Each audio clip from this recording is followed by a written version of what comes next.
Right, this is Clayton Vance, architect of this beauty behind me.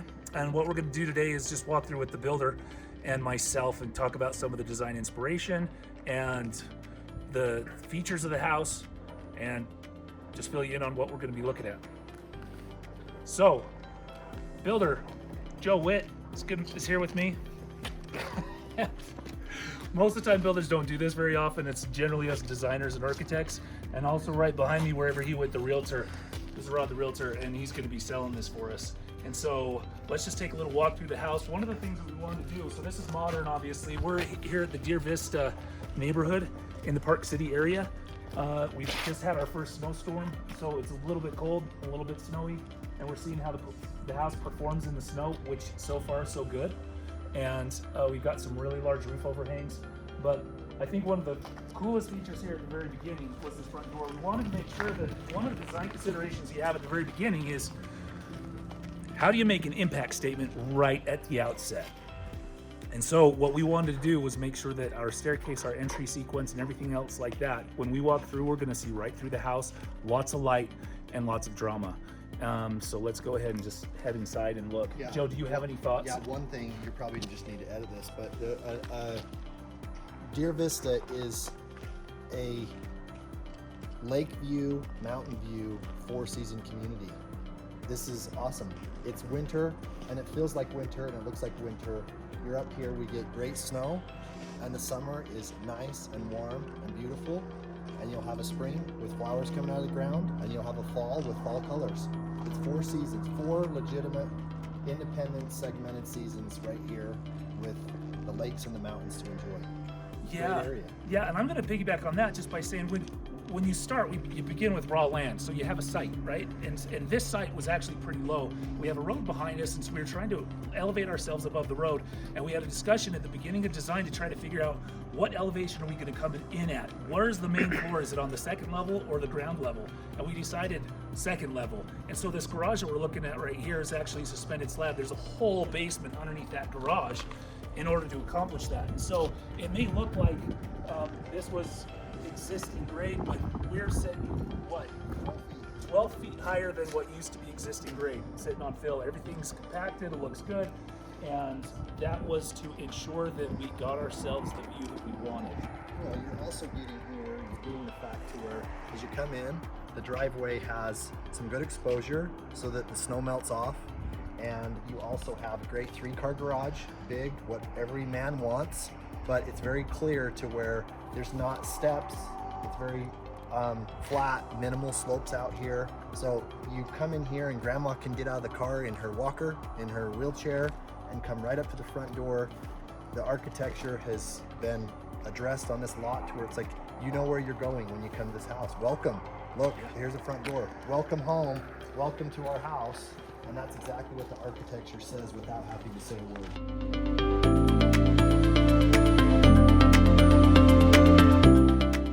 This is how you create drama. And so you come in, the entry super bright, lots of windows, and a staircase that opens all the way up down to the lower level. Oh man, I don't want to just start throwing stuff out. This house has got the features that people want, meaning it's got the floating staircase, it's got an entryway that is grand, but also semi-private. You can't look into the kitchen from the front entry. Great fireplace, living room area right here. I know you sound like a realtor. Well, that's good. And that's a really good point about design is most people hate coming in and looking into the kitchen. And that was all deliberate. So you have your own entry experience, your own circulation experience, and one of the challenges you're trying to find space. When you get into a modern house, we don't define everything in terms of a room, but we define it more in terms of space. We're calling this modern or contemporary? Contemporary, I guess. Or what are we calling it contemporary? Yeah, contemporary design. Okay. I guess I don't distinguish between the two that much. I think modern is going to be like just all flat roofs. A cube. Is what Contemporary is what an architect builds for himself that nobody wants to live in. Contemporary is something that you actually want to Do you want to live in it? Okay, so he's using the word as a, okay. So I will call it contemporary then. Contemporary modern, contemporary Mountain contemporary. Contemporary design. We're calling it mountain contemporary design. And so when you're dealing with mountain contemporary design, we have a little more free flowing space than we do individual distinct rooms that are defined by beams and trim and all that type of stuff. And when you're doing that, you still have to make sure that your furniture has a place to be and a place to be housed, so that you still define circulation and where everything is. And as we walk through the house, you'll be able to see that. Three-sided fireplace, off-center, and so it's not perfectly symmetrical, and that's part of the contemporary design. And I like one of the features about it because I can still see into the entry, the staircase, and the windows beyond while I'm sitting in this room, so it opens it up a little more, rather than if this was entirely closed off, all I'd be able to see is the front door, rather than all the stuff right behind it. Exactly. I don't know if, like, since we're just talking here, there's one thing that I like about this room that, you know, so we have planned for a TV if someone would take them here in the art now. And I've seen a shift in architecture of maybe 10 years ago, everything was just like open. Everything was super open. And there's been enough people who designed and built those houses and lived in them that now you come back and it's like, wait, you cannot enjoy being in the kitchen and watching a program while you're in the kitchen in this great big humongous open floor plan. You just literally can't turn the TV up loud enough. You can't be connected with those people. And so these floor plans that you're connected, but they're spatially their own spaces, like, is gonna be so much better to hang out here and talk and watch TV or be connected with the kitchen without being just straight open. These humongous open floor plans, I've already seen those live their life cycle. Yeah, and legitimately. From an architect's standpoint, it's the same thing. No one wants just very few, I shouldn't say no one, but very few people, or most people, are getting away from kitchen, dining, living room, all in a contiguous large space that's vaulted the whole way down, or something like that. I want definition of individual spaces, just like you said. Right. I think this is enough. This separation is enough to avoid the sound going from room to room, but yet visually it still is. It feels like a big space. Yeah, and the thing that helps with that, not only the furniture, but just the change in ceiling heights. And so it's not just echoey, and sound has more places to reflect off of and diffuse it a little bit. Yeah, it's great too, to where this house has basically got views out of all the windows. Yeah, and it's honestly only one room deep through the entire thing, so we have windows on both sides of virtually every single room, and that gives a lot better light condition. We have the lights on right now, but you can't even tell because there's so much light coming in. Right. Yeah. This is a great little area that can be used about 4 or 5 different ways right here. This guy made fun of me the entire time. My nickname became Nook, because this is a nook. It's a beautiful nook. It's a perfect dining nook. You can put all sorts of things in here and use it for all sorts of other purposes. And I actually had another nook over there, but we turned into something else we'll talk about in a second. But I like nooks. Everyone wants a nook. Every lady I talk to wants a dining nook. This is a great nook because people can sit in this area here and they can chat or watch TV with people sitting relaxing, or they can turn this way and be entertained by what's happening. I hope that when you have people coming through here, to where this is one of 3 very distinct areas, and I'm not necessarily saying this is exactly how I wanted a little bit more of a coffee table here. So you're sitting here at a coffee table and you're like, okay, I'm doing my business for the morning right here. But this could have also been a table, but it also could have been a high like bistro, more table where it's like, this is kind of your breakfast area, and then you have what could be considered a dining room, formal dining, which is still very connected with the kitchen. You're going to use this every day. You're going to use this space all the time. All the time. This is not a space that you're like, oh, we never go in there. It's like, this is exactly where people are going to live. Kitchen, large dining room table, and this little nook, which is multifunctional. Yeah, and it's multi-design too. We designed this to your basic, you know, a level which virtually every single person would come in here and be like, wow, this is a really nice house. But if someone had a little bit more personality and wanted to put a lot more into this, you could do feature wallpaper, paint this dark right here, build in something. There's all sorts of things potential with that particular nook that could define it a little bit more from these adjacent spaces. Yeah.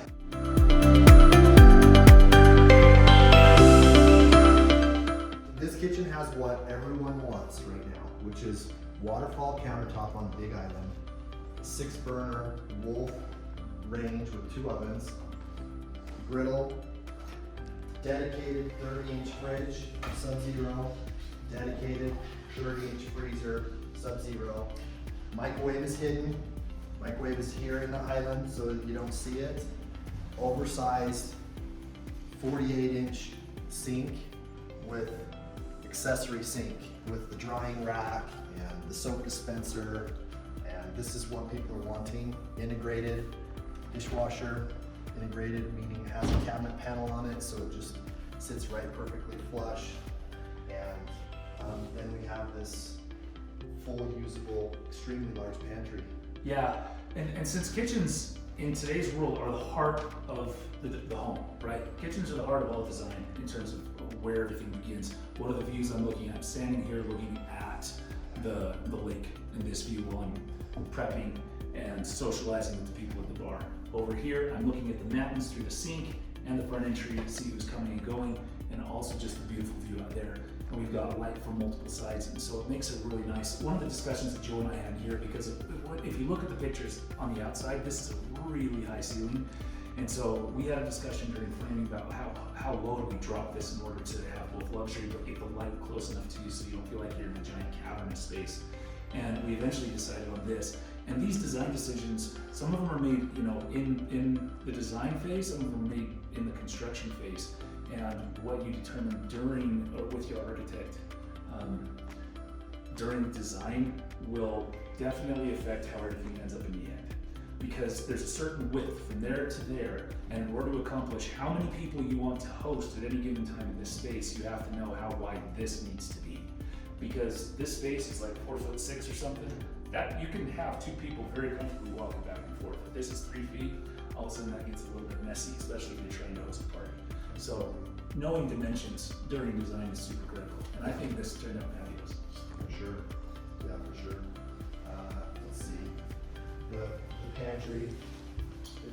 I love this aspect of. I love the aspect of these.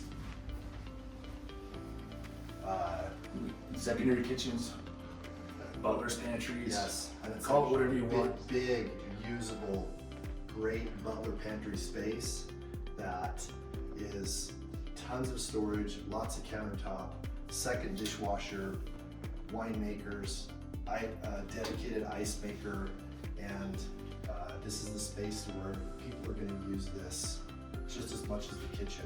And in those opportunities where you're entertaining, or even if you're the type of person that when you get done eating, you want to just say, you know what, take all the dishes, get them out of sight, get them out of mind, bring them back in the butler's pantry, set them there, Yeah. go socialize, and they're really not even in your kitchen. And you can use the second dishwasher back here and the prep sink to keep this maybe more utilitarian area of the house, even though it sure doesn't look utilitarian.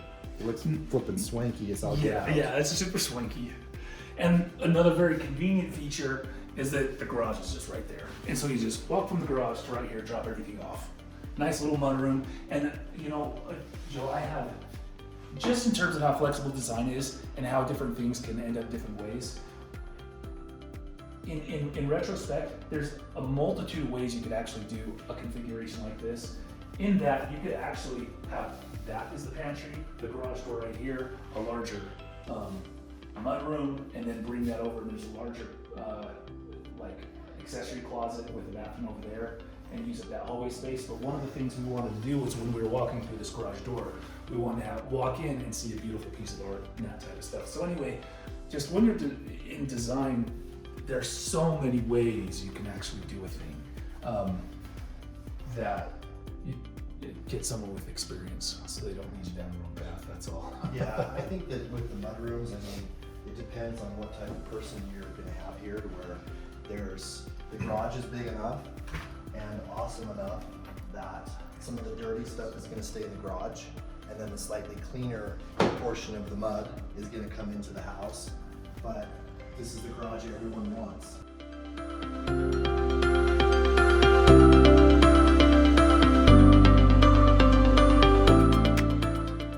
I do like this feature to where we have here, we have a separate dedicated kind of cleaning closet, so that you don't have to mix cleaners and vacuums and brooms and that sort of thing with your pantry. It's like all that crap is here.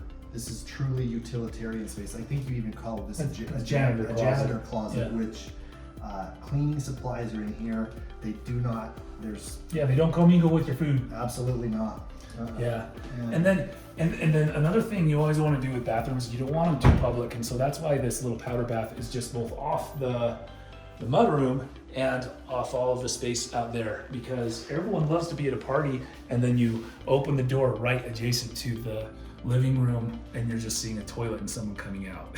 It's so uncomfortable. I think you also did a good job of coming to say this hallway back here in the utilitarian area of the house is about 6 to 8 inches narrower, so that when you're in the public part of the house, your mind automatically starts to tell you and say, hey, they're like, I'm not going to go down, I'm not going to wander into that area because the hallway just got 6 inches narrower. Yeah, that's exactly right. And so that goes to the point of form follows function, or form following purpose. The function of a hall is just to travel down, but form following purpose, the purpose of a hall is to indicate how or where that hall is going, to what type of room is it going. And so a smaller hall indicates more utilitarian or less important spaces than a big grand hall with a lot of windows. There's no windows in this particular hall. Yeah, so or it's not something. if you had a situation where like truly you were hosting, I mean a huge party, you wouldn't be in this hall hanging out talking because it's narrower. Yeah. Right? But you would be in this hall hanging out talking because you now got 4.5 foot wide hallway here, which is connected to the public space of the house.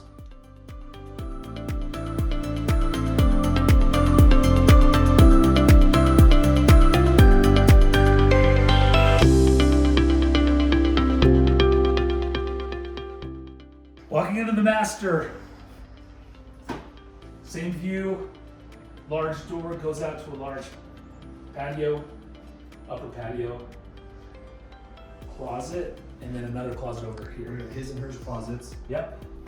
And they're separate for a purpose, in the fact to where he knows how much space he has, she knows how much space she has, and the twain shall never meet.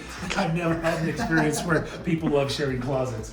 Almost every couple's like, we have this, or at least separate him in a way because he's messy, I'm clean, or he's clean and I'm messy. And Or her stuff is taking over all of my area.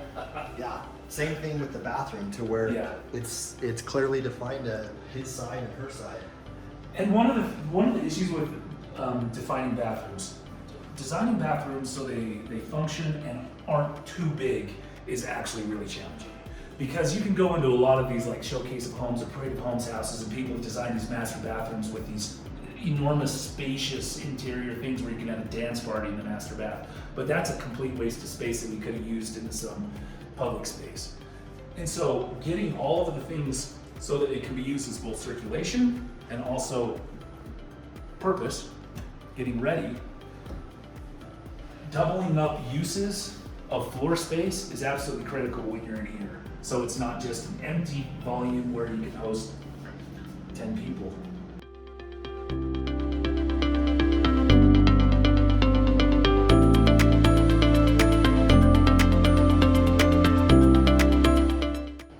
The water closet. It's a water closet. But you know, one little point about the water closets, when you're doing a swing in to a water closet, you want to make sure that the depth is sufficient so you can actually get in without it being uncomfortable and close the door.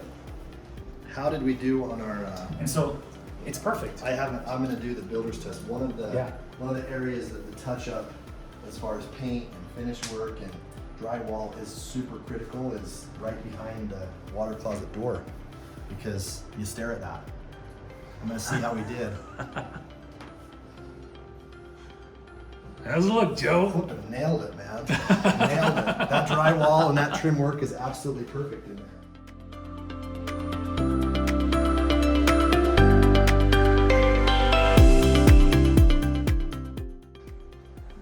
He's still looking more builder stuff. We're gonna take you downstairs now. I love this thing. And we've got a chandelier that goes down the entire 2 stories. So lots of light, lots of drama, and it's honestly a pleasure to walk down a stair that is this cool. And we're entering into this lower space. There was always a big question about what do we do with this, and honestly, it's still open in terms of what you can do with it. A lot of people love to do under stair little kids' play areas, but there's enough light that comes into this space that you can put a library around this whole thing. You can turn it into an office. You can do all sorts of stuff to make this.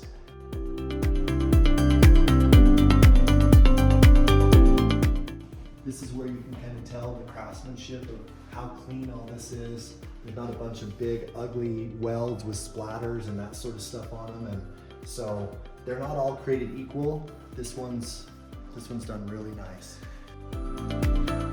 So here's something interesting. This is a pretty long hallway that we're going down, but it's still reasonably wide, so it's not obnoxious. In order to make a hallway experience not feel like you're in a dungeon, because we are now in the lower level, one of the things that I wanted to do at the very beginning was take this dead space right here in this wall and turn it into a really nice window well and have it actually faced with something, in this case stone, which is the same stone as the outside. And that makes it the overall experience way more pleasant. And that's one of the big complaints when people talk about, I just don't want to feel like a dungeon. I don't want it to feel like a dungeon. This is how. And it's not just a window well that has a small little window with a little 3-foot window well. This thing is 8 feet wide. Even though it goes up pretty tall, you have some really nice reflected light that comes in off these stones and comes back.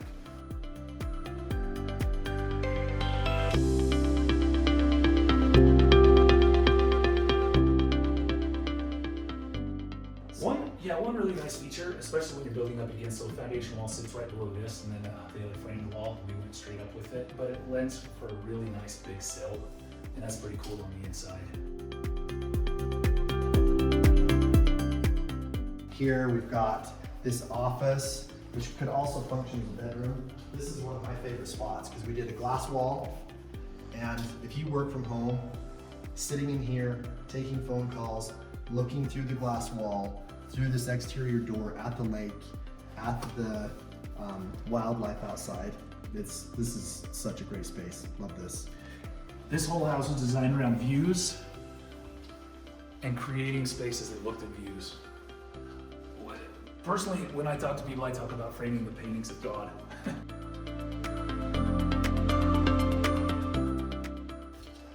Doors and patios on both sides of this space. This is important. I'm going to stop here because this is interesting. One of the issues that we have here on these eastern mountains in the Park City area is a lot of wind. And so as the wind comes up, it makes sitting on this side in some times of the season a little difficult. And so I had just done this on a previous design where we made this internal courtyard. And so in this house, I did a very deliberate thing also. So we have this rear patio, what we're calling the yoga patio out here, that looks through the house to the view, and so if it's too windy or too something on that side, too hot, too whatever, I can be on this side and I have a very opposite microclimate. And so that's how valuable design is in terms of being able to maximize the value of a space through what are we trying to achieve? Views, usability, all that type of stuff, while giving us different scenarios in different conditions. And so even with the light in this one, because the overhang, we're about peak sun in almost the shortest day of the year, and this isn't penetrating all the way through, so I have a lot of reflected light, I don't have a lot of direct light. And so the light condition when I'm looking at everyone here, it's it's not like blinding. Like I don't feel like I have to wear sunglasses in this room.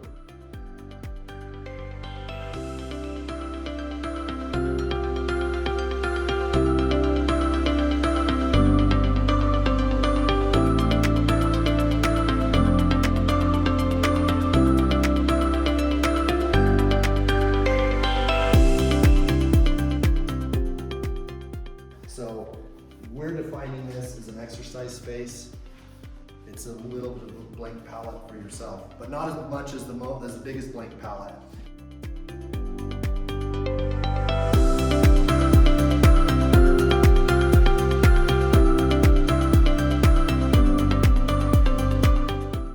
And so we had the space in the garage, which we did a suspended slab, but there's multi-uses for it. You can finish it off for more space in the house, should you need more space.